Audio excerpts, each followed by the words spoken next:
When someone says this is expensive, what do you do? And in this video, that's what we're going to find out. How do you overcome the objection of this is expensive? Typically, a salesperson will have three different responses to this is expensive. First, give a discount. Simple, easy. If this is expensive, let me make it not so expensive for you. Second, explain the value of the product, which then leads to the third, the reason of the pricing, the reason of why this product costs this much. These are the three typical responses. In this video, I'm going to bring you a light bulb to show you the mind of the consumer. What's going on in their mind? The psychology aspect of this is expensive. So the first thing to identify when someone says this is expensive is, does this person has the money to pay for it? Does the company has the budget to purchase the product? Now, if this person has no money, if the company has no budget, of course, everything is gonna be expensive for this person or the company. One of the key principles of sales is finding and selling to the people who has the money to pay for it. You can't sell to people who has no money to purchase your product. You can't squeeze water out of stone. So the first thing to do is to identify if the person has the money. You don't want to be spending and investing time persuading and convincing and influencing the buyer, the potential buyer, and then realize that actually he doesn't have that money. So the first psychology aspect of this is expensive is, can they afford it? You can't sell a Ferrari to someone who can only afford a Toyota.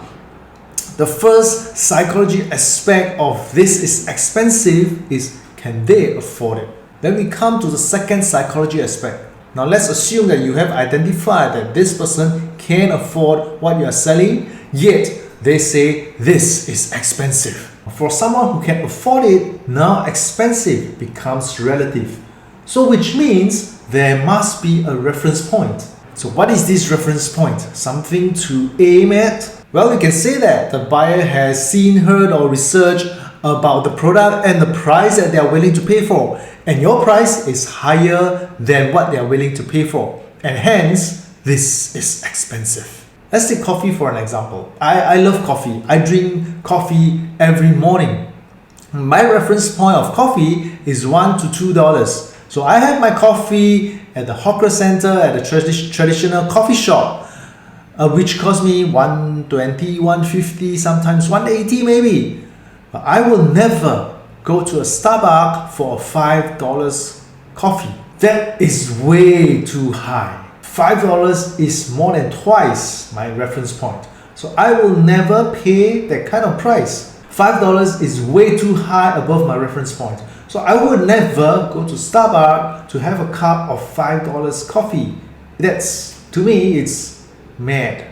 Unless you have a very good reason for me to meet you at Starbucks to have the $5 coffee. Now, you know that there is this reference point you need to take note of. How do you apply it to a real situation? The next time when a buyer say, this is expensive, reply them with, based on what? So whatever their response from that question, assess, is it a fair comparison? Is it apple to apple? Is it orange to orange? If you apply it to the Starbucks example, this is how it will look like. Hey Joe, let's go for a Starbucks coffee. Starbucks, that's expensive. Huh? Based on what? Based on my traditional kopi o kosong, $1. But Starbucks is not selling coffee, Starbucks is selling an experience. Huh? I don't need that kind of experience. Now in the example, it's very clear. The buyer is not going to pay for the $5 cup of coffee. He's not buying, he's not paying for the experience. He's not looking for the experience.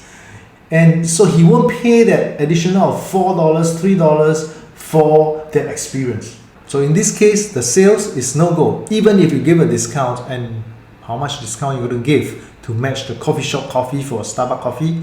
No way, right? So when it comes to application, finding out the reference point so you can arrest it correctly and accurately. You can immediately explain the differences between your product and what the buyer has in mind. Of course, there is a group who has no reference point, but they will always say, this is expensive. They will say for the sake of saying it in their mind at psychological level. If they can get a discount, why not? If they can't, no harm. So for this group, you decide if you'd like to give them a discount to get into their good books, or you want to make that 10-20% out of them. Well, they can't pay for it anyway. So after watching this, the next time when someone says to you, this is expensive, you know what to do. Alright, thank you for watching, and do remember to like and subscribe to this video. Thank you, bye bye.